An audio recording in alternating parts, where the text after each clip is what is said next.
अस्सलाम वालेकुम एवरीवन, उम्मीद आप खैरियत से होंगे। Welcome to the inspirational podcast with Mohsin Sher. Once again I am back. अगर आज ये आज की पॉडकास्ट बड़ी स्पेशल होने जा रही है, और आज जितने भी लोग मुझे देख रहे हैं, आपके घर में अगर बच्चे हैं तो आपके लिए तो बहुत ज़्यादा स्पेशल होने जा रही है, और इसको आपने मिस नहीं करना। अगर आपके घर में बच्चे हैं या बच्चे पैदा होने वाले हैं या बच्चे बहुत पैदा हो चुके हैं और बहुत छोटी एज में हैं, क्योंकि आज हम सिर्फ बच्चों से रिलेटेड बात करने जा रहे हैं। बच्चे नो डाउट हमारे माशरे का एक बहुत अहम स्टून होते हैं और यही जाके आगे लीडिंग एक्टर्स बनेंगे। लेकिन अगर इनके अर्ली डेज़ की उसके ख़ास पैटर्न पे इनको अगर शिफ्ट नहीं किया गया, अगर इनकी हेल्थ पे काम नहीं किया जाता या शुरू से इनकी टेक केयर सही तरीके से नहीं की जाती, तो फिर साफ ज़रा है ये चीज़ें बहुत ज़्यादा प्रॉब्लमेटिक बाद में हो जाती हैं। इस ख़ास टॉपिक पे बात करने के लिए हमारे साथ मौजूद हैं डॉक्टर साइमा जाहिद, मुल्तान में one of the great name. सच बात हुई है कि मैं खुद इनके काम को काफ़ी अरसे से, 1 डेकेड से विटनेस करता आ रहा हूँ। मैं बच्चों की निगहदाश्त पे, मैल न्यूट्रिशन पे बहुत डिटेल में वो काम करती हैं। जनरली बाय आइज़ मैंने आपको अपना एक्सपोजर में बता रहा हूँ। मैंने इनको एक आम बच्चे पे अपने बच्चे की तरह केयर करते हुए मैंने इनको खुद एक्सपीरियंस किया है। सो विदाउट वेस्टिंग टाइम चलते हैं डॉक्टर साइमा जाहिद से बात करते हैं, और उनके बारे में भी आज जानते हैं। उनकी भी सॉफ्ट साइड है, और फिर बच्चों को किस तरीके से, अगर आपके घर में बच्चे हैं तो उनकी बच्चों की केयर किस तरीके से हो सकती है, पॉसिबिलिटीज़ क्या क्या हैं, क्या क्या प्रॉब्लम्स आ सकती हैं, उन सब चीज़ों पे डिस्कशन करेंगे। सो आज की ये पॉडकास्ट आपने छोड़ के नहीं जानी, क्योंकि एट द डे एंड ये आपके बच्चों के लिए पॉडकास्ट होने जा रही हैं। अस्सलाम वालेकुम ma'am, welcome to the podcast. वालेकुम अस्सलाम। सबसे पहले तो मैम, मैं जानता हूँ सादर मुल्तान में अच्छे खासे आपके क्लाइंट्स आपको जानते होंगे। Doctor Saima Zahid as a human कैसी इंसान है, कौन है, थोड़ा सा बैकग्राउंड ज़रा बता दें। सर मैं मुल्तान में ही पैदा हुई हूँ, मुल्तान से ही बिलोंग करती हूँ, और मेरी अर्ली एजुकेशन भी यहीं की है। ओके। हम 4 बहन भाई थे, अब 3 हैं। मेरी सिस्टर एक थी, उनकी डेथ हो चुकी है। ठीक। बाकी ये कि डॉक्टर हूँ। मैंने जो मेरी MBBS है वो कायदे से मेडिकल कॉलेज अच्छा, बहावलपुर माशाल्लाह। से है, और जो स्पेशलाइजेशन मेरी 2 है उनमें से एक निश्तर में मैंने किया as a ji ji. Paediatrician के तौर पर। पीडियाटिक मेडिसिन में FCPS किया। उसके बाद जो सेकंड मैंने FCPS किया वो paediatric gastroenterology and hepatology nutrition, ये मैंने 2022 में किया है। ये चिल्ड्रन माशाल्लाह, हॉस्पिटल से किया है, और अब मैं आपके सामने हूँ। क्या बात है। अच्छा मैम, एक चीज़ जो स्पेसिफिक ज़रा थोड़ा, अभी तो आपने एक समअप दे दिया। I wanted to understand the decision for a female. आपका भी बाई फोर्स डिसीजन था, अम्मा अब्बा की ख्वाहिश थी कि भाई डॉक्टर बनेगी हमारी बेटी, या it was your own choice, या चॉइस थी तो क्या माइंडसेट था उस वक्त, क्या सोच थी? सर मैं लॉन्ग टर्म प्लान नहीं बनाती। मुझे घर की तरफ से कभी भी फोर्सफुली कभी भी कुछ नहीं करने को कहा गया ना। बेसिकली मैं सबसे छोटी थी, और आप समझ सकते हैं जो छोटा बंदा होता है ना, बड़ा लाडला सा होता है, हाँ जी, हर हाँ बंदा जी। उसे कैटर कर रहा होता है। हाँ, तो बस ऐसा हुआ था कि मैं 7th क्लास में थी, और मेरी जो बड़ी बहन है उनको कार्डिक प्रॉब्लम हुआ, और at that okay. Time Multan में तो उसका कोई ट्रीटमेंट ऐसे नहीं, उनका सर्जिकल इशू था। ठीक। तो हमारे पास 2 ऑप्शन थी, एक इस्लामाबाद की और एक कराची। लियाकत नेशनल में उनका ऑपरेट हुआ। दैट वाज वेरी डिफ़िकल्ट, और वो बहुत, उसकी उस टाइम में बहुत ज़्यादा मोर्टेलिटी थी, क्योंकि अम्मी के साथ में कभी कभी, मैं बहुत छोटी थी तब, लेकिन अम्मी के साथ जाया करती थी कि अम्मी बहन के लिए बड़ी परेशान थी। बस शायद वो टर्निंग पॉइंट था कि हुमाबा जी का ऑपरेट हुआ, और फिर जब तक वो रहीं 2016 में उनकी डेथ हुई है। तो हम लोग बस मेडिसिन से रिलेटेड, लेकिन वो मुझे पता ही ओके। नहीं चला कि कब मेरे अंदर ये था कि लेकिन मैं, कहीं ना कहीं सबकॉन्शियसली हाँ, उससे आपको मुझे उस हिट एक कर दिया खास था, इवेंट ने आपको हिट मोल्ड किया किया कि मुझे। हाँ, मुझे इस साइड पे सोचना बिल्कुल चाहिए। ऐसे ही था। अच्छा, एक चीज़ और मैम, साहब ज़रा, फिर आपने एक स्ट्रगल रही फीमेल्स की लाइफ में, फिर आपने पीडिया के पीड्स की इसको स्पेशलाइजेशन को चुना, क्योंकि आपके पास और भी बहुत सी ऑप्शंस होंगी। What comes into your mind, क्या माइंडसेट था कि हाँ मुझे पीड्स में ही जाना है? सर आप बिलीव करें, मैं हमेशा कार्डिक सर्जन बनना चाहती थी। मैंने आपको कहा कि बहुत कम लोग हैं जो ओके। मेरे जो बहुत मेरे क्लोज फ्रेंड्स थे या मेरी फैमिली थी, कि मैंने कहा ना कि मेरा टर्निंग पॉइंट ही वही था जहाँ पे उनका ऑपरेट हुआ। तो ओके। मैं हमेशा सोचती थी कि मैंने कार्डिक सर्जन बनना है। ठीक है। अच्छा, जब मैं बहावलपुर से MBBS करके मुल्तान आई, तो मेरा यहाँ पे इनकाउंटर बहुत लीजेंड लोगों से हुआ। आपने नाम सुना होगा, डॉक्टर एजाज़ हुसैन मलिक साहब, मेडिसन का एक बहुत बड़ा नाम है, बहुत बड़ा नाम। और सच्ची पूछे तो वो मेरे मेंटोर भी हैं। मैं उनको बहुत आइडियलाइज करती थी। ट्रू। बहुत बहुत बड़े इंसान और बहुत अच्छे टीचर। और फिर उन्हीं के पास मैं हाउस जॉब करते करते, उनके पास एक और प्रोफेसर साहब होते थे, is very kind, doctor professor Mohammad Ali साहब। तो एक दिन मैं उनके पास गई, मैंने सर से कहा, मैंने कहा सर मैंने ना अब मुझे बताया नेक्स्ट क्या करना है। मैं टोटली डिपेंडेंट थी अपने टीचर्स पे, जैसे जैसे मुझे मैं समझे ना, मैं ब्लाइंड फोल्डेड बच्चा होता है ठीक है। कि बस वो मुझे कराते जा रहे थे और वो कर रहे थे और नेचर मुझे जहाँ लेके जा रही थी, लेकिन internally I wanted to be a cardiac surgeon basically. ठीक है, ओके। अच्छा, तो प्रोफेसर मोहम्मद अली साहब ने मुझे कहा कि साइमा फलां डिपार्टमेंट में जाओ और तुम ना नेक्स्ट जो तुम्हारा टेन्योर है ना हाउस जॉब का, तुम वहाँ करो। जी। और by chance I landed ward 19 Nishtar hospital, paediatric medicine ward. मेरे ख्याल में मैंने 2 ड्यूटीज़ वहाँ पे की, तो मेरा बच्चों को देख के तो मेरा दिल ही बदल गया। मैंने कहा ये तो that was the life changing हाँ, थिंग और कि मुझे हो लगा कि ये तो वो चीज़ है जो जिसके लिए मैं कंपैटिबल हूँ, मैं कर सकती हूँ और मैं बहुत अच्छा कर सकती हूँ। और मैं देखे ना, by default every woman is a mother, भले वो मैरिड है या नहीं मैरिड। देखे ना, बच्चियाँ बचपन से गुड़ियों से खेलना शुरू करते हैं, आपने नोटिस किया है ना?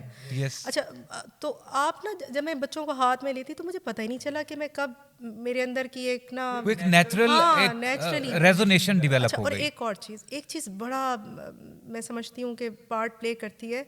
जो मेरा इंस्टीट्यूट था, भले वो मेडिसन का वार्ड था डॉक्टर एजाज हुसैन मलिक साहब का, या वो प्रोफेसर परवेज़ अकबर खान साहब का वार्ड था, दोनों बेस्ट ऐसे जो लोगों को प्रोग्रेस करने देते हैं, जो फ्लरिश करने देते हैं। क्या बात तो है। मेरे ख्याल में मेरे अंदर से जो साइमा, जो मेरी इनर साइमा थी, वो इन ठीक लोगों है। ने निकाली। ठीक है। खान साहब ने, जो परवेज़ अकबर, जो मेरे professor was very kind, very honest, very dedicated person. ठीक है। फिर मुझे बाय चांस मेरे और ज़िंदगी में बहुत सारे लोग आए, प्रोफेसर खालिद अब्बास बुखारी साहब, प्रोफेसर फौजिया ज़फ़र, मेरे पास प्रोफेसर आज़म खान साहब, ये कुछ ऐसे नाम है, और मेरे ख्याल में एक अनगिनत लिस्ट है जिस क्या तरह मुझे बात है। पॉलिश करता गया। मुझे पता ही नहीं सही चला है। कि मैं कब इस साइड पे, तो अभी पिछले दिनों में अपने क्लासमेट से मिली बड़े टाइम के बाद, तो मुझे कहा हाँ यार जी। आप कार्डिक सर्जन नहीं बनना चाहती थी? मेरे बहुत सारे क्लासमेट्स इस वक्त ठीक है। कार्डियोलॉजी में बड़ी अच्छी पोजीशंस पे और बड़े जी, अच्छे जी। सर्जन हैं। तो मुझे कहने लगे, मैंने कहा हाँ, पता नहीं चला मैं कब इस साइड पे आ गई। तो शायद वो मेरी इनर इंस्टिंक्ट थी जो मुझे इधर ले आई है। अच्छा, एक और क्वेश्चन आ रहा है मेरे माइंड में। माशाल्लाह आप मैरिड हैं, बच्चे हैं। दूसरों के बच्चों की डॉक्टर बनने में और अपने बच्चों की डॉक्टर बनने में क्या फ़र्क होता है? Did you experience that way? मेरे ख्याल में मेरी जो फीलिंग है ना मदरहुड वाली, वो सेम रहती है, पता और है। ये चीज़ फ्रैंकली स्पीकिंग मैंने जैसे पहले बोला, मैंने खुद आई विटनेस किया हुआ है इस हाँ, चीज़ में मैं आपको। अगर लोगों के बच्चे बीमार हैं, I do feel, I am very empathetic. मुझे सम टाइम अपनी ये कमज़ोरी लगती है कि आई डू फील कि अगर कोई बंदा, माँ बाप परेशान है, तो आई डू फील पेन कि अल्लाह मियाँ किसी तरीके देखें। हाँ जी। तबीब का काम जो है ना, वो सिर्फ लोगों को तसल्ली देना है, अपना रिस्क उठाना है। मेरे अल्लाह शिफा देते हैं, मेरा शिफा अल्लाह की ज़ात, मेडिसिन जाने वही वाले है, मार्केट भरी पड़ी है उनसे। बहुत खूबसूरत बात की लेकिन आपने। ये कि अल्लाह मियाँ जिसके हाथ में शिफा दे दे, तो मैं जब लोगों को Exactly. देखती हूँ, मैं कहती हूँ अल्लाह मियाँ इस बच्चे की शिफा मेरे हाथ में, अल्लाह ताला इसको दे दे। हाँ जी। तो मेरे ख्याल में ज़्यादा, अगर मैं सच्ची बात पूछे तो शायद मैं दूसरों के लिए, दूसरे बच्चों के लिए ज़्यादा काइंड हार्टेड हूँ as compare to my own kids. जी। कि मैं देखे ना, उनके साथ ऊंचा भी बोल लेती हूँ, गुस्सा भी कर हाँ, लेती हूँ, true. लेकिन दूसरों के साथ मेरा बहुत एम्पैथेटिक Of होता है। course. हाँ, मुझे बड़ी अकाउंटेबिलिटी लगती है उनके लिए। अच्छा मैम, सादर अब शादी हुई, शादी के बाद फिर आपकी एक प्रोफेशनल लाइफ है, फिर एक पर्सनल लाइफ है। How would you maintain the balance? मतलब कैसे? व्हाट्स अ ट्रिक अगर है तो? स्पेशली उन डॉक्टर हजरात के लिए क्वेश्चन पूछा है जो अपनी स्ट्रगलिंग फेज चल रहा है उनका, हाउस जॉब्स कर रही हैं, डिफरेंट, स्पेशली फीमेल्स की बात कर रहा हूँ, फीमेल डॉक्टर्स की बात कर रहा हूँ, शादी होने वाली हैं। What is the tip and trick के किस तरीके से मैनेज किया जा सकता है, या what kind of challenges you are facing day to day?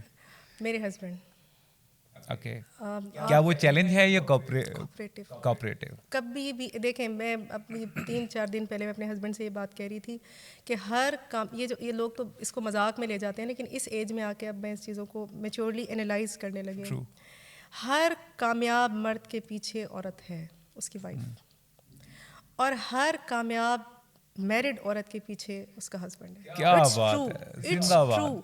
आप बिलीव करें, मेरे माँ बाप ने मेरी तालीम भी की, मुझे तरबियत भी दी, लेकिन अगर मैं आपको सच्ची बताऊं तो मुझे दुनिया को देखना मेरे हस्बैंड ने सिखाया। मॉरल सपोर्ट जो है वो बहुत चीज़ें, ज़रूरी है बहुत, husband की तरफ मुझे से। मेंटली मेच्योर करना, दुनिया को देखना, दुनिया को समझना। तो शायद क्योंकि जब मैं अम्मी अब्बा जी के पास थी ना, तो मैंने आपको कहा मैं छोटी थी सबसे, तो मैं, उन्होंने ना अपने परों में छुपा के रखा है। जी, ऐसे ही है, लेकिन हर माँ मैंने, बाप की ख्वाहिश होती है, हाँ, स्पेशली फीमेल्स बिल्कुल। को लेके बहुत ज़्यादा इनसिक्योर भी होते हैं, हाँ, हाँ, सेंसिटिव भी हाँ, फील हाँ, कर रहे होते हैं, तो वो बिल्कुल ज़रा कवर बिल्कुल करते ऐसे। हैं। और लेकिन डॉक्टर साहब के साथ था, डॉक्टर साहब ने मुझे दुनिया को देखना सिखाया, समझना सिखाया। तो मैं मुझे लगता है अगर लोग मुझे कामयाब समझते हैं ठीक तो है। मेरे पेरेंट्स के बाद डॉक्टर आए। अच्छा माशाल्लाह, क्योंकि आपने ज़रा क्योंकि तालीमी कैरियर बताया, जब आप FCPS कर रही थी you were the most youngest in the FCPS, क्योंकि FCPS करते हुए लोगों को बहुत सालों लग जाते हैं, बार बार 2-2 3-3 अटैम्प्ट में होता है। What was the motivation? वही बाद में वही मेन माइंडसेट यही था कि पढ़ने वाली शुरू से थी या बाद में वो एक इवेंट हुआ या किस तरीके से? सर मेरे टीचर्स बहुत टीचर्स। ज़्यादा, मुझे जो मैंने कहा ना कि मेरे टीचर्स ने, मेरे सीनियर्स ने,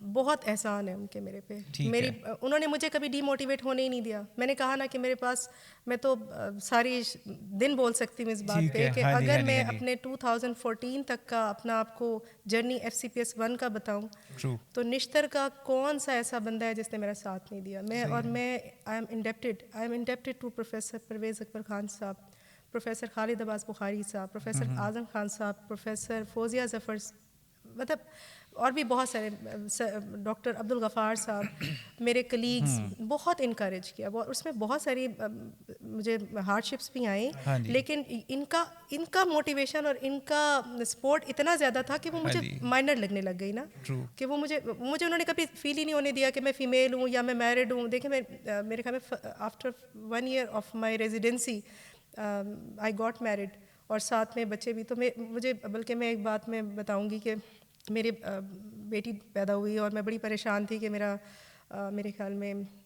9 months या 8 months रहते थे बाकी मेरी रेजिडेंसी के, ट्रेनिंग के। ठीक। तो हमारा ना एक एग्ज़ाम से पहले हमने रोटेशंस होती हैं कि डिफरेंट वार्ड्स में आप जाते हाँ हैं। जी, हाँ बात जी। लंबी हो जाएगी लेकिन चले मैं इसको कंसाइज करने की हाँ कोशिश जी, करती हाँ जी, हूँ। हाँ जी। तो मैंने ना उस पीरियड को बचा के रखा था कि मैं अपना एग्ज़ाम में तैयार करूँगी। I will hit for the first time कि जी। मैं इसको निकालूंगी इंशाल्लाह, इस जी। एग्ज़ाम को पास कर जाऊंगी। मुझे मेरा दिल कहता था मैं इस एग्ज़ाम को कर जाऊंगी फर्स्ट टाइम में। तो लेकिन बच्ची की वजह से मुझे थोड़ा सा हुआ कि ब्रेक लूँ। तो आप यकीन करें कि मेरे प्रोफेसर को पता चला कि मैंने ब्रेक लिया है, तो ही कॉल्ड मी और उन्होंने मुझे कहा आपने गैप क्यों किया है, आप रोटेशन पे जाना चाह रही हो इतनी जल्दी। मैंने कहा सर मेरी बच्ची छोटी है। उन्होंने कहा तो कोई मसला नहीं, हमारे ना वार्ड के अंदर प्राइवेट रूम्स होते हैं। जी। उन्होंने एडमिन को कहा कि नहीं जी ये आप एक रूम खाली करें, इनकी बच्ची को यहीं पे रखा करें, इनके साथ मेड होंगी, डॉक्टर साइमा अपनी ड्यूटी करेंगी। तो मैं डेली मेड के साथ आती थी, उस कमरे में मेरी बच्ची होती थी और मैं सारा दिन ड्यूटी दे के। मेंटोर्स का वाकई जेन्युइनली आपकी जेन्युइन ज़िंदगी में एक बड़ा मेरी रोल है। ज़िंदगी में है, बिल्कुल। चलें इस पे स्पेसिफिकली जिस पे आज बात करने जा रहे हैं, बच्चा जब पैदा होता है ना मैम, क्योंकि मेरे अपने 3 बच्चे हैं तो मेरे लिए भी ये उतना ही इक्वली इम्पॉर्टेंट ये आज की पॉडकास्ट है। वो कहते हैं ना बच्चे को पैदा करना इज़ अनदर चैलेंज, और उसको फिर ग्रो करना और स्पेशली अर्ली एज की डेज़ की growth, it's a very challenge. और अगर बच्चा सर्दियों में पैदा हो गया है, ओए होए दिस इज़ सो, मैं तो कहूँगा कि बहुत बुरा एक्सपीरियंस होता है स्पेशली उन माँ बाप के लिए जिनको कोई तजर्बा नहीं होता और पहला पहला बच्चा होता है। फर्स्ट 24 आवर्स जिसमें बच्चा पैदा होता है, क्या क्या एहतियाती तदाबीर लेनी चाहिए जो कि टेक्निकली पेरेंट्स इग्नोर कर बैठते हैं? मेरे ख्याल में बी नेचुरल। बच्चा खुद बताता है मेरे साथ कैसा बिहेव करें। सबसे एक बच्चा डिलीवर हुआ, सबसे पहले तो आप कोशिश करें कि एक बेस्ट हेल्थ फैसिलिटी जो अवेलेबल आपके पास है, ठीक है, ठीक है, by keeping in mind the circumstances and all that. At least आपके पास ट्रेन बर्थ अटेंडेंट लाजमी हो। और अब तो गवर्नमेंट ने इतना फैसिलिटेशन कर दिया है कि जगह जगह छोटे छोटे आपके पास इंस्टीट्यूट्स बने हुए हैं जहाँ जी। पे आप आराम से बेबी डिलीवर कर सकते हैं। ठीक है।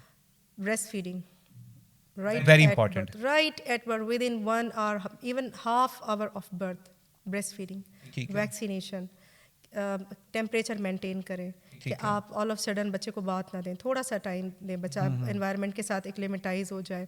अच्छा ये सुरमा, घुट्टी, शहद, इन चीज़ों का अवॉइड करें।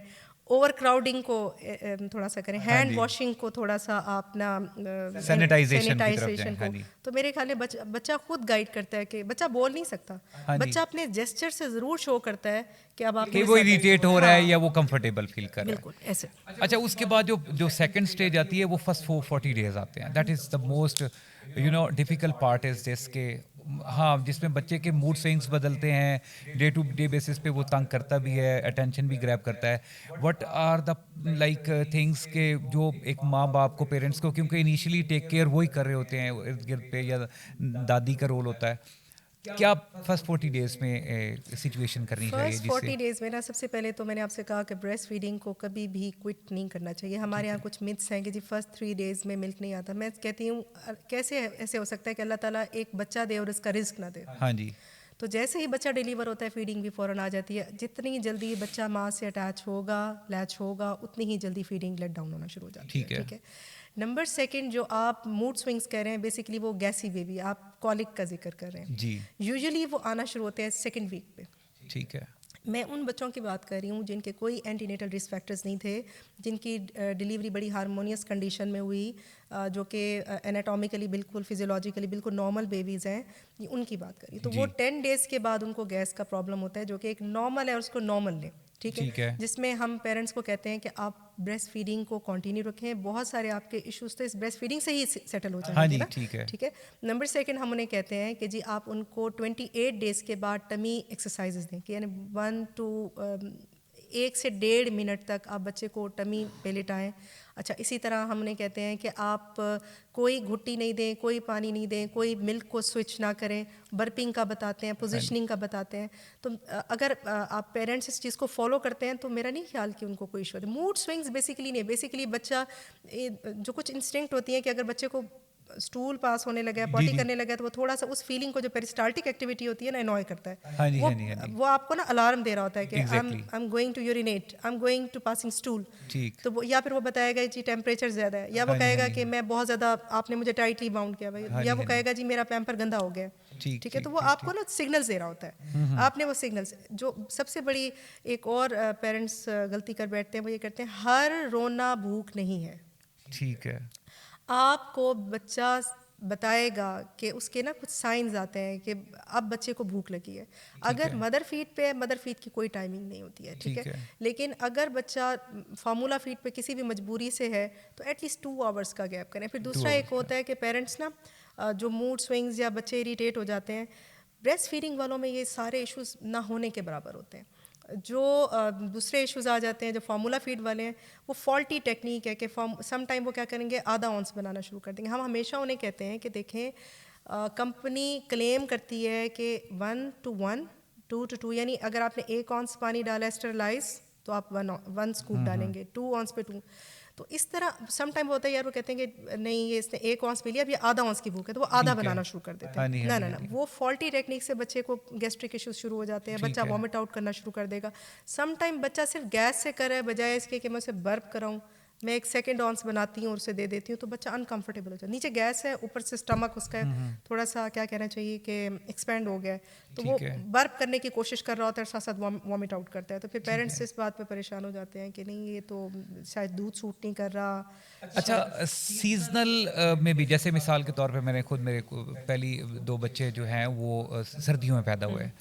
मुझे लगता है सर्दियों में जो बच्चे पैदा होते हैं उन पे बहुत ज़्यादा एक्स्ट्रा केयर करनी पड़ती है, क्योंकि सर्दी की वजह से बहुत खांसी, नज़ला, ज़ुकाम, बुखार, जो चेस्ट इन्फेक्शन, निमोनिया, इस टाइप की चीज़ें बहुत इमीडिएट रैपिड, वो बच्चा अभी बहुत साल रहे, बहुत छोटा है। सर्दियों में पैदा होने वाले बच्चों को और गर्मियों में पैदा होने वाले बच्चों को पॉसिबल क्या क्या चीज़ों को केयर करनी चाहिए ताकि वो अपनी अपनी ओवर स्पेसिफिकली क्राउडिंग से बचाएं। दोनों पोजीशंस में देखें, हमारे जो हमारा रिसर्च डेटा है ना, एपिडेमियोलॉजिकली 85% ऑफ द इन्फेक्शन हमारे वायरल हैं। सिर्फ 15% राउंड अबाउट हैं जो बैक्टीरियल है, और वायरस मोस्टली हैंड से फैलता है। ठीक है, आप एक ही कमरे में बैठे हैं, सर्दियों में जैसे बात, अब एक ही कमरे के अंदर हीटर चल रहा है, ठीक हो गया। इन्फ्लेशन का हाल आप जानते हैं, तो सारी फैमिली एक ही जगह बैठना चाहती है। ठीक है, तो वही अब किसी को छींक आई है, किसी ने जमाई ली है, वो फैल रही है। ठीक है, किसी को स्नीज है, किसी को कफिंग हो रही है, फिर वो कोई हैंड वॉशिंग वाली बात नहीं, ठंड बहुत है, बच्चा उठा रहे हैं। तो मैं हमेशा लोग कहती हूँ कि थोड़ा सा माँ और बच्चे को ना कुछ टाइम के लिए आइसोलेट करते हैं। ठीक है, अच्छा अब आ जाएं उस तरफ गर्मियों पे।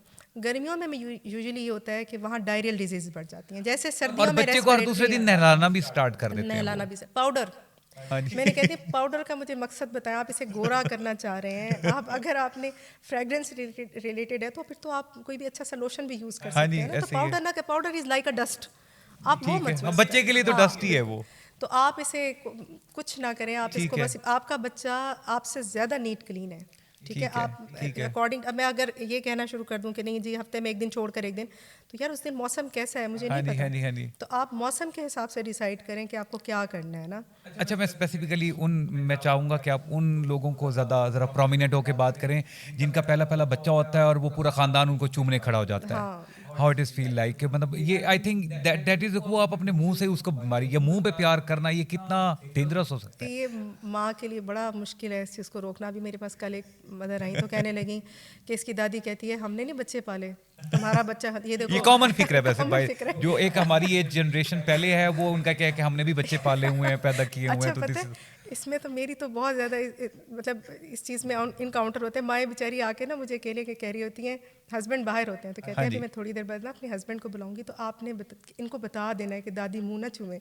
मेरा ना कहना कि मैंने कहा है, या फिर आपने ना यकीन करें और आपने ना इनको कहना है कि मुझे ना कल इन्होंने चावल नहीं खाने दिए, हाँ जी। तो ये तो औरत पे बहुत बड़ा जुल्म है, आप उसको चावल ना खाने दें, राइस हाँ जी। पुलाव ना खाने दें, हाँ जी, तो हाँ आप जी, इनको ना फिर समझा देना। हाँ जी, हाँ तो जी। ये बेसिकली ना ग्रैंड पेरेंट्स की मुझे लगता है ये ऑनरशिप होती है कि नहीं जी हम दे रहे हैं तो ये हमारा, दे हैव ऑनरशिप, और वो कहते हैं ठीक अगर है। इस बात से उसे मना कर रहे हैं तो वो ऑनरशिप लॉस हो गई है।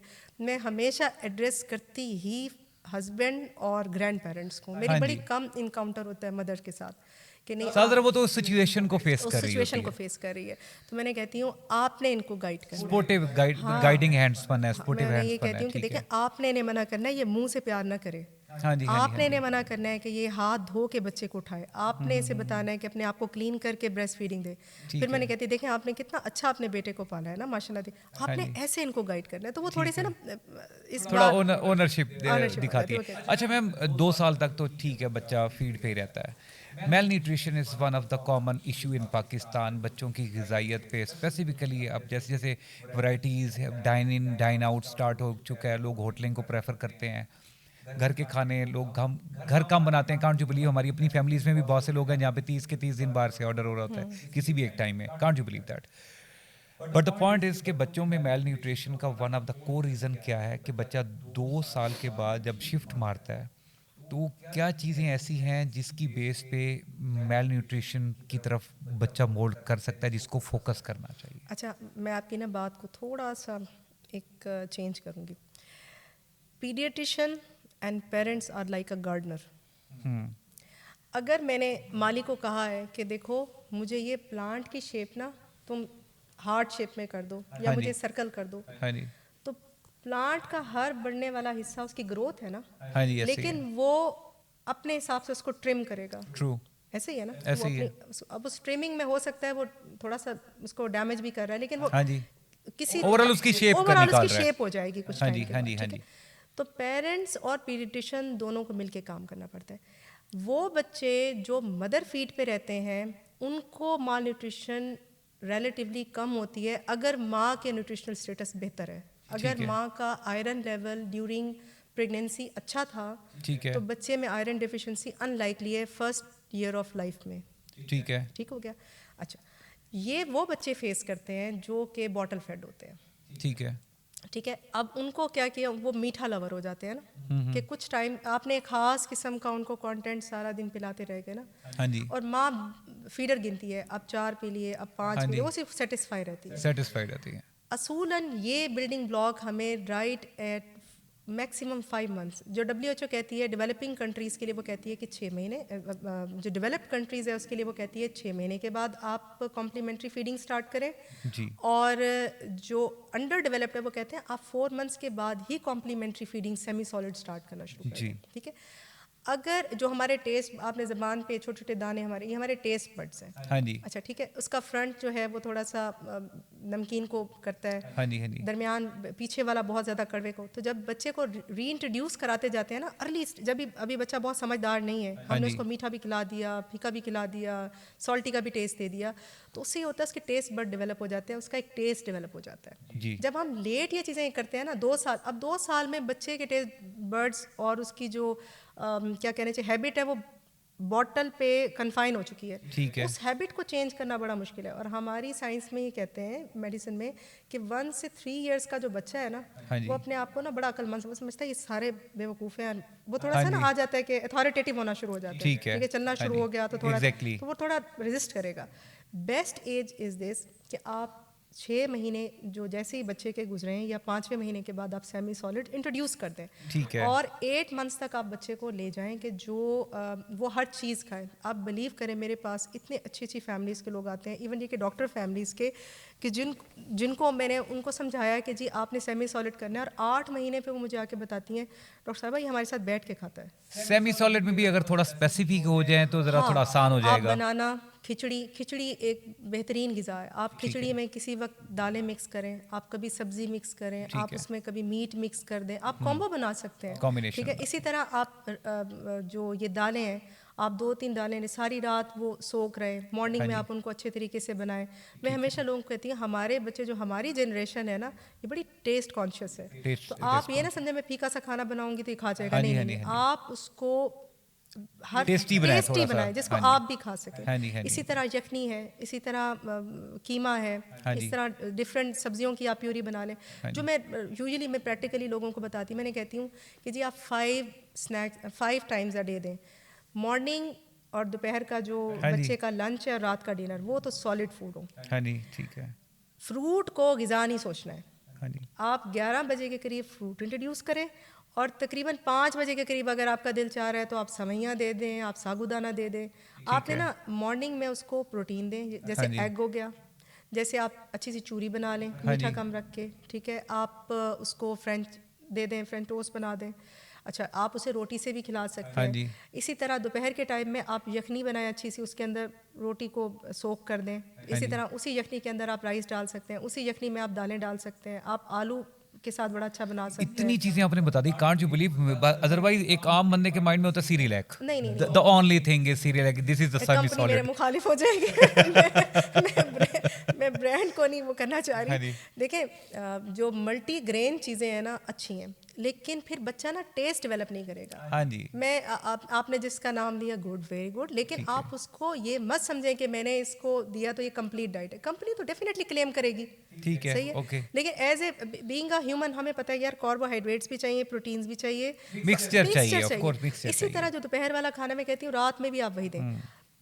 11 बजे जो आपका ब्रंच टाइम है वो बच्चे का फ्रूट टाइम ठीक रखें। है। ठीक है, आप कोई सा भी मौसमी फ्रूट 2-3 लें, आप उसको ठीक बना है। सकते हैं। इसी तरह 5 बजे के करीब, फिर मैं बात हाँ रिपीट जी, कर हाँ रही हूँ, जी। साबूदाना दे दें, हाँ जी, हाँ जी। आप जनाब सवैयाँ बना लें, आप ठीक है। खीर बना ओके। लें, जो भी आपका दिल चाहे। अच्छा मैम, ठीक है, ये वाला पार्ट भी हो गया। उसके बाद मेन एक चीज़ होती है कि साफ ज़रा बच्चे के, जैसे आजकल आयरन डेफिशिएंसी की आपने बात की, 9 आउट ऑफ 10 बच्चों में ये 10 आउट ऑफ 9 बच्चों में ये होती है। मेरे अपने बच्चों में ये मसला था, हमने कैटर किया। द पॉइंट इज़ कि एक अर्ली साइंस भी होते हैं जिन बच्चों में आयरन डेफिशिएंसी होती है। What are the possible signs के पेरेंट्स को इग्नोर नहीं करने चाहिए, जो कि आम रूटीन में बच्चे को वो नॉर्मल लेते हैं, जब सिचुएशन वो हो जाती है, उनके हाथ में नहीं रहती, तो फिर वो डॉक्टर के पास लेके भागते हैं। कौन से साइंस हैं, और इसके अलावा इनके अर्ली ट्रीटमेंट में क्या क्या पॉसिबल नेचुरल वे में हम उनको ट्रीट कर सकते हैं थ्रू द ऑर्गेनिक ये food items and all that, कि बच्चे में वो आयरन डेफिशिएंसी हो ही ना। अच्छा, मैं हमेशा लोगों को कहती हूँ कि आप ना बच्चे के कुछ मेरे पास बच्चे आते हैं कि ये बहुत ज़िद्दी हैं। पीलापन और इरिटेबिलिटी, क्रैंकी बिहेवियर, ये रेड साइंस हैं कि आयरन ठीक है। डेफिशिएंट हो रहा है बच्चा। ठीक ठीक है। है। अच्छा, सम टाइम ना हम अनड्यू आयरन भी दे रहे होते हैं। ठीक है। मैं कहती हूँ आप हीमाटोलॉजिकली नेचुरल दें, कि जैसे फॉर एग्जांपल आपने ना हीम आयरन जो गोश्त के अंदर होता है, वो सबसे बेस्ट आयरन है ठीक एज़ है। कम्पेयर टू उनके जो सिरप्स हम देते हैं। ठीक है। तो हमने कहते हैं कि पहले आप डाइट अच्छी करें, ठीक है। उसके साथ कम्प्लीमेंट्री अगर देना पड़ा तो हम, और उसमें भी बेहतर ये है कि पहले आप टेस्टिंग करवा लें कि आयरन लेवल बच्चे का है क्या। अगर आपके पास बेस लाइन कंट्रोल्ड आयरन आ जाता है ना, जी जी। तो फिर आपको उसको काउंटर चेक करना आसान रह जाता है, कि जैसे आपने किया, फिर आपने टेस्ट किया, फिर आपने टेस्ट किया, कुछ ठीक टाइम है। पीरियड के बाद तो आपको पता ठीक तो है। होता है ना कि आपका बच्चा कैसे ग्रो कर रहा है। लेकिन उसमें भी जो बॉडी सबसे ज़्यादा एक्लेमेटाइज जिसके साथ हो जाती है वो हीम आयरन है, जो ग़िज़ा में होता है। कि ठीक है। आपने ना वो सब्जियां, फल जो कि हवा में ब्लैक हो जाते हैं, जैसे ठीक है। एप्पल के बिग सोर्स ऑफ आयरन। जी। ठीक है, आप वो दें, आप हरे पत्तों वाली सब्जियां देना शुरू कर दें। ठीक है। ठीक है, इसी तरह आप जनाब ये कीमा दें, गोश्त दें, अंडे दें, इस चीज़ अच्छा, चिकन की बात करें, आपको पता है कि आजकल ये ब्रेलर्स एंड ऑल दैट ही आ गए हैं, अब जो कि आगे जाके लीड करते हैं मेल प्यूबर्टी, फीमेल प्यूबर्टी की तरफ भी, कि अर्ली एज के बच्चे थोड़ा ज़रा उसमें प्यूबर्टी में जल्दी आ जाते हैं। आप इस चीज़ को टैकल करने के लिए आपको सर, क्या? मैं हमेशा कहती हूँ अल्लाह ताला ने जो आपको दिया है, अगर आप मटन अफोर्ड नहीं कर सकते, ठीक है, ठीक है। और फिर हमारे पास आपको पता है जो बीफ है it's a big source of iron, big source of, yes, ठीक है, हम उसको थोड़ा सा डिस्करेज करते हैं सोसाइटी Yes, वाइज, हाँ जी। Otherwise it's a big source, सही जी। हो गया। अच्छा, अगर आप नहीं दे सकते, दालें बिग सोर्स ऑफ आयरन है, जी, दालें आप दे सकते हैं ठीक है। उसको, ठीक है। अच्छा, अब जहाँ तक बात आ गई, आपने वही मेरे अब्बा जी वाली बात की कि ये तो चल नहीं सकती हैं, मेरे ससुर और अब्बा जी वाली कि ये तो चल नहीं सकती, इन्होंने क्या आयरन देना है ना। हाँ जी, हाँ जी, देखिए, हाँ जी। जो आपके पास अवेलेबल है ना, हाँ जी, एटलीस्ट वो तो दें आप। ठीक है। इसमें इट्स नो डाउट कि ये प्यूबर्टी रिलेटेड और ये जो वाइट मीट है ये हाँ जी। प्रॉब्लम कर रहा है, जी, जी। लेकिन अगर आप बाकी चीज़ें अफोर्ड नहीं करते तो एटलीस्ट आप दालें, सब्जियां और इस मीट पे रहें तो सही, कुछ हद तक तो बच्चे को देना आप प्रोवाइड ठीक करें। है। अच्छा मैम, बेसिकली ओवरऑल तो ठीक है, बच्चा ग्रो भी कर रहा है इस सिचुएशन में। अक्सर बच्चे मट्टी खाना स्टार्ट हो ये जाते पाई हैं। का हिस्ट्री, ये अगर नॉन न्यूट्रिशियस चीज़ें बच्चा खा रहा है ना, इट्स साइन कि भी आयरन डिफिशिएंसी को शो करता है। ठीक है। और मैम, ये जो हमारे वैक्सीनेशन है, डू यू बिलीव कि इसमें एक तो होती है कुछ प्राइवेट वैक्सीनेशन की तरफ ही जाते हैं, कुछ गवर्नमेंट, इनमें कोई फ़र्क होता है या सेम लेवल पे होती हैं? क्योंकि कुछ लोग होते हैं जैसे पेरेंट्स हैं वो अफोर्ड नहीं कर रहे, लेकिन उनके माइंड में बिठाते हैं नहीं नहीं गवर्नमेंट वाले वो सही नहीं करते, और प्राइवेट पे जाओगे पैसे भी भरोगे तो वो ज़्यादा बेहतर होगी। तो इसमें ज़रा थोड़ा सा अगर नहीं, क्लैरिटी दे दें। मैं इस बात को बड़ी जेन्युइनली कह रही हूँ कि इन दोनों में कोई ख़ास फ़र्क नहीं है। पेरेंट्स थोड़े से घबराते हैं जो बात का फ़ीवर वाला स्टेटस होता है, जी, ठीक है। जी। मैं हमेशा लोगों को कन्विंस करती हूँ, गवर्नमेंट आपको इतनी costly medication, vaccination without any cost दे रही है एट योर हाँ जी, डोर स्टेप, आप उसे एग्जैक्टली। अवेल करो। आप यकीन करें कि अगर फर्स्ट वैक्सीनेशन में करती हूँ ना, वो वाली नहीं जो बर्थ वाली नहीं, मैं बर्थ के बाद की बात कर रही हूँ, हाँ जो जी, हम हाँ जी। 6 वीक्स पे करते हैं, वो एटलीस्ट 18 to 20,000 की आती है। ये हाँ वाली जी, शायद इससे भी ज़्यादा हो, ऐसे ही ठीक है। है। तो मैं हमेशा पेरेंट्स को कहती हूँ कि इसकी 3 डोजेज़ लगनी है, ठीक है। तो ठीक है। आप इसको गवर्नमेंट सेटअप से लगाओ, और जो वैक्सीन गवर्नमेंट प्रोवाइड नहीं कर रही, लाइक इन्फ्लुएंजा की है, वो भी शायद कुछ अर्से में गवर्नमेंट ऐड ठीक कर, है। जैसे टाइफाइड की अब ऐड हो गई 2022 के अंदर, ठीक तो है। हो सकता है वो भी हो जाए। तो इन्फ्लुएंजा वाली, हेपेटाइटिस ए वाली, चिकन पॉक्स वाली, ये हम आपको प्राइवेटली लगा देंगे, लेकिन आप वो अवेल करें। नंबर 2 के जो पेरेंट्स कहते हैं फ़र्क, देखें, अगर आप वैक्सीन लगवा रहे हैं और बच्चा मामूली सा फेब्राइल है तो इट मीन्स कि ये एफिकेशियस है, ये ठीक है। ये उस वैक्सीन की एफिकेसी को शो कर रहा है कि ठीक हाँ है। जी ये ठीक लगी है। तो ठीक उससे है। नहीं घबराना चाहिए। मिलियंस में से एक बच्चा ऐसा होगा जिसको उसका साइड इफेक्ट, तो प्राइवेट में भी आ सकता है, ठीक है। अदरवाइज अच्छा कोई मैम, खास ये वायरल इन्फेक्शंस बच्चों पे जल्दी अटैक करते हैं, of course as compare to the जो ज़रा बड़े एज के लोग होते हैं, इनसे बचने के लिए what could be the possible things कि जो घर में। Extreme of age is always kid, जी, ठीक है, get that. Hand washing, hand washing, hand washing, ठीक है। आप हैंड वॉशिंग, और अगर किसी को वायरल इन्फेक्शन है, यूज़ ऑफ मास्क, और ठीक तीसरा है। जो हम कहते हैं डिस्टेंस रखें, हाँ जी। वो ज़रूर। और हालांकि जो ज़रा थोड़े मतलब कि कॉन्जर्वेटिव होम्स होते हैं, वहाँ पे ये चीज़ बड़ी मायूब समझी जाती है कि अब हमें बिल्कुल सेपरेट किया हुआ है, या छूत है, या मैम हमारे बर्तन सेपरेट कर दिए हैं। हालांकि ये चीज़ मतलब मुनासिब है, इसमें कोई बुरी बात नहीं कि अगर आपकी वजह से किसी को वायरल हो रहा है तो आपको खुद कोई भी ख्याल करना चाहिए कि हाँ मुझे ज़रा लोगों के ज़्यादा मेरे ख्याल करीब में नहीं उसके लिए जाना। फिर आपको ना रोल प्ले करना पड़ता है, जैसे हस्बैंड बड़ा अच्छा रोल प्ले कर हाँ सकते हैं जी। कि अगर वो कहे कि यार बोल ही दे, चलो ड्रामा में ही बोल ले कि भाई मुझे हाँ जी। फ्लू हो रहा है, जरा मुझे मास्क देना, हाँ मैं जी, हाँ हाथ जी, हाँ धोने, जी। बुलंद आवाज में कह दे मैं हाथ धोने जा रहा हूँ, मुझे फ्लू था, तो फिर हाँ जी, जो इनडायरेक्ट वे में इनडायरेक्ट समझा वे में दे। आपको मैसेज मिल जाता ठीक है, है कि ठीक है। मेरा बेटा ऐसे कर रहा है तो मुझे भी करना है इस तरह। अच्छा मैम, स्पेसिफिकली क्योंकि बच्चे की निगहदाश्त में ज़रूर, क्योंकि हमारे ज़रा छोटी सोसाइटीज़ में, मिडिल क्लास सोसाइटीज़ में ये कॉमन फिनोमेना है कि भाई मेल की जिम्मेदारी है, फीमेल की जिम्मेदारी है, माँ ही देखेगी, मेल की कोई जिम्मेदारी नहीं है, और मर्द तो घर का बाहर का काम संभालता है एंड ऑल दैट। आपने पहले भी क्रेडिट दिया ऑफ कोर्स अपने मियाँ को दिया। किस हद तक मेल्स को इस बारे में सोचना पड़ेगा कि भाई अब वो मेरा बच्चा है, मुझे उसके साथ हेल्पिंग हैंड बनना है, तो इस बारे में क्या कहना चाहेंगे स्पेसिफिकली? मेरे ख्याल में ये 2 वे है। Two way.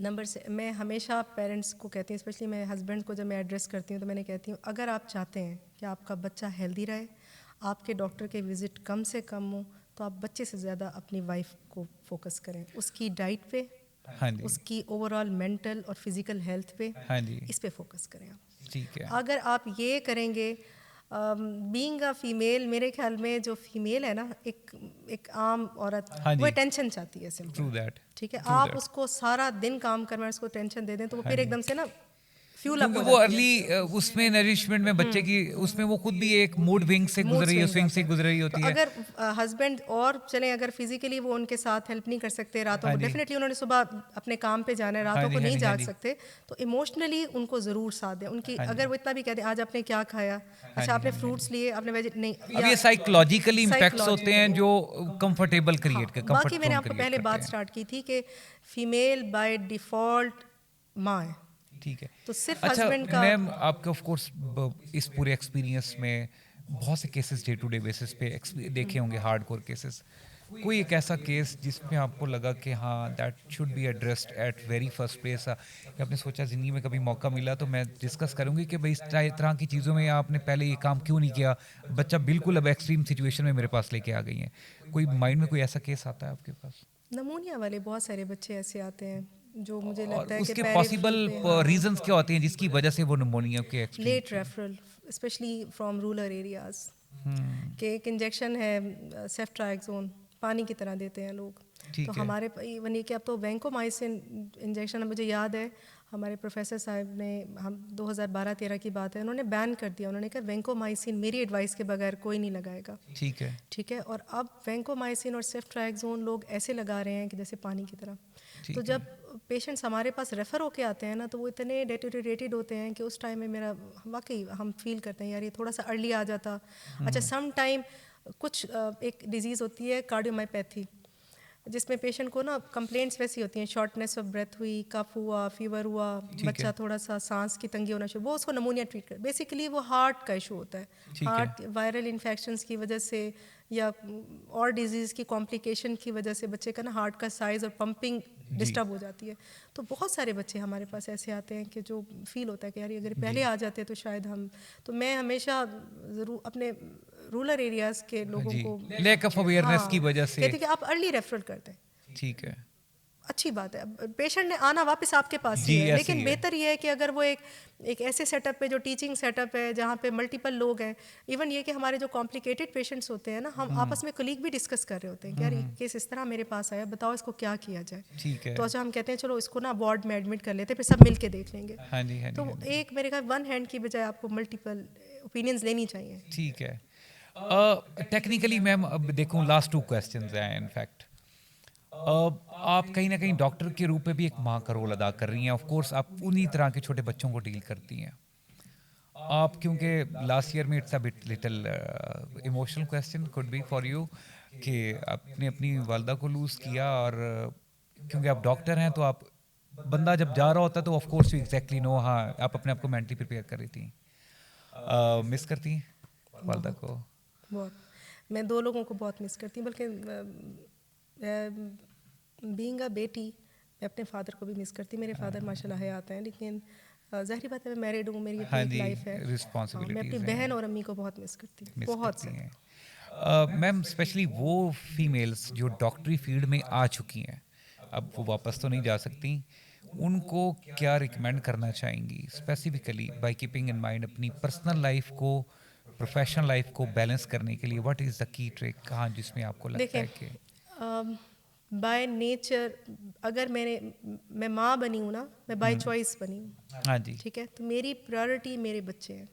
ये तो ट्रू, इसमें तो कोई दो राय ही नहीं है। मैं जी, अनडाउटफुली, मेरे हस्बैंड मेरे बच्चे मेरी जी, चॉइस से आए हैं मेरी जी, लाइफ में, तो मैं प्रायोरिटाइज करती हूँ, हाँ जी, उन पे कोई कॉम्प्रोमाइज़ नहीं। हाँ, बाकी जो ये कैरियर है ये मेरा पैशन है। हाँ और जी, मैं हमेशा लोगों को कहती, मैं भी कुछ दिन पहले भी एक डॉक्टर साहिबा से मिली, तो मैंने उनसे कहा, वो बड़ी परेशान थी कि जी मैं MBBS की और मैं फिर घर पे हूँ, तो मैंने उनसे कहा, मैंने कहा अब आपके बच्चे माशाल्लाह बड़े हो रहे हैं ना, तो अब आप प्रैक्टिस करना। मैंने उनको एक मैसेज किया, मैंने कहा देखो आप इस सीट के साथ ये इंसाफ करो कि शायद एक ऐसा लड़का इस पे आ सकता था जिसने अपनी फैमिली को सपोर्ट करना था, आपने उसे कम्पीट करके एंड टेस्ट में पीछे किया और आप आगे आ गए। क्या बात तो है, आप इस सीट को ना जस्टिफाई करो। ठीक है, अगर आपने ये डिग्री ली है तो सिर्फ इसलिए नहीं ली कि आपका अच्छा रिश्ता हो जाए, हाँ जी, नहीं, कभी भी लड़की को ये नहीं सोचना चाहिए कि मैं हाँ अगर जी, ये डिग्री ले रही हूँ तो मैं, आप ये सोचो कि यार मैं इसके साथ लोगों की लाइफ पे क्या इम्पैक्ट कर हाँ सकती हूँ, जी, मेरी अच्छी तालीम मेरे बच्चों, मेरे घर और मेरे लोगों पे क्या अच्छा इम्पैक्ट डाल सकती है। ट्रू, तो अगर आप पैशनेट हो तो आप, अल्लाह मियाँ आपके लिए खुद ही रास्ते बना देता है, बिल्कुल बनाता है। ठीक ठीक, मैं आप बिलीव करें, बल्कि आप तो शायद देखिए हमारा 10 साल से आप मुझे हाँ जी, जानते हाँ हैं, जी, बिल्कुल, जब मैं अपने घर की दहलीज पास करती हूँ तो मैं उस डॉक्टर साइमा पीछे छोड़ आती हूँ, मैं सिर्फ साइमा अंदर आती हाँ हूँ। जी, that is the best part of हाँ, यू। फिर मैंने बच्चों को पढ़ाना भी है, हाँ जी। फिर मैंने खाना भी बनाना है, फिर मैंने अपने हस्बैंड को भी टाइम देना है, फिर मैंने अपने घर को भी टाइम देना है, फिर मैं वो एक, बल्कि मेरे बच्चे कहते हैं मम्मा थोड़ी हिटलर है, बाबा जो हैं बड़े अच्छे हैं, तो वो मुझे मैं मेरा टोटल पार्ट चेंज हो जाता है। हाँ जी, हाँ जी, हाँ जी। लेकिन जब मैं अपनी वर्किंग प्लेस पे होती हूँ तो वो मेरा पैशन है। अगर जी। आपने कोई फील्ड आप आए हो और दिल से आए हो तो आप बिलीव करें आप अपने लिए स्लीक निकाल लेंगे, कहीं ना जी। कहीं से निकाल ऐसे लेंगे, ही है। हालात भी बन जाते, अल्लाह मियाँ सिचुएशन अल्लाह क्रिएट अल्लाह कर क्रिएट देता है। कर देता है। हाँ और जी। मेरा बड़ा स्ट्रांग बिलीव है, यकीन करें अल्लाह क्रिएट करते हैं। अगर आप कुछ करना चाहते हैं और आप अल्लाह से दुआ करते हैं तो अल्लाह ताला आपके लिए रास्ते बना जी। देता है। और मेरे तो मैं बड़ी सिंपल बैकग्राउंड से हूँ, हाँ जी, हाँ बहुत जी, हाँ जी। सिंपल। तो मैं हमेशा ये सोचती हूँ कि अल्लाह ताला ने मुझे चूज़ किया, जी, वहाँ पे बहुत सारे लोग जी, थे, ऐसे ही तो है। अल्लाह ताला ने मुझे चूज़ किया, तो मुझे इंसाफ करना है इस चीज़ जी। के साथ। Well ma'am, thank you so much. अभी भी कांट यू बिलीव कि I have a lot of question, but साफ ज़रा पॉडकास्ट का एक पूरा एक वो बना हुआ है, पैटर्न बना हुआ है, ताकि हम ये जो देना चाह रहे हैं जो स्पेसिफिक है, जिसमें स्पेसिफिकली आज के जो यंग बच्चे हैं जो अपनी पहली दफ़ा शादी हुई और उसके बाद पहला पहला बच्चों को स्पेशली पढ़ी लिखी फैमिलीज़ में भी इतनी अवेयरनेस नहीं होती, एक्सपीरियंस से होती है। एक्सपीरियंस कोशिश पर्पस यही था आज की पॉडकास्ट का कि आपके ज़रिए जो आपका नॉलेज एक्सपीरियंस जो टेस्टेड नॉलेज है आपका डे टू डे बेसिस का, वो एक आम बंदे तक, आम माँ तक पहुँचाऊँ, ताकि वो जब उनका बच्चे का या उस फेज से गुजरें तो वो उनके में वो मसला ना। Once again thank you so much ma'am. Thank you so much sir. जी, आज आपने पॉडकास्ट देखी, डॉक्टर साइमा जाहिद की बातें सुनी, specially if you are going to be like married soon या माँ बनने जा रही हैं, ये बहुत इंपॉर्टेंट चीज़ है, या आपके घर में बच्चे हैं, please keep an I open on your kids, क्योंकि यही बच्चे बड़े होके माशरे में एक अच्छा रोल अदा करेंगे, और वो उसी वक्त करेंगे जब आप इनके साथ सपोर्टिंग हैंड बनेंगे, इनकी अर्ली एज की न्यूट्रिशन को देखेंगे, इनकी हेल्थ को देखेंगे, because at the day end sooner और later you yourself will realize health is real wealth. अपना बहुत सारा ख्याल रखिएगा। एक और पॉडकास्ट में एक और बहुत ज़बरदस्त topic, much needed discuss topic के साथ, एक बहुत अच्छे गेस्ट के साथ बहुत जल्द आऊँगा। अपना ख्याल रखिएगा। Thank you. पाकिस्तान जिंदाबाद।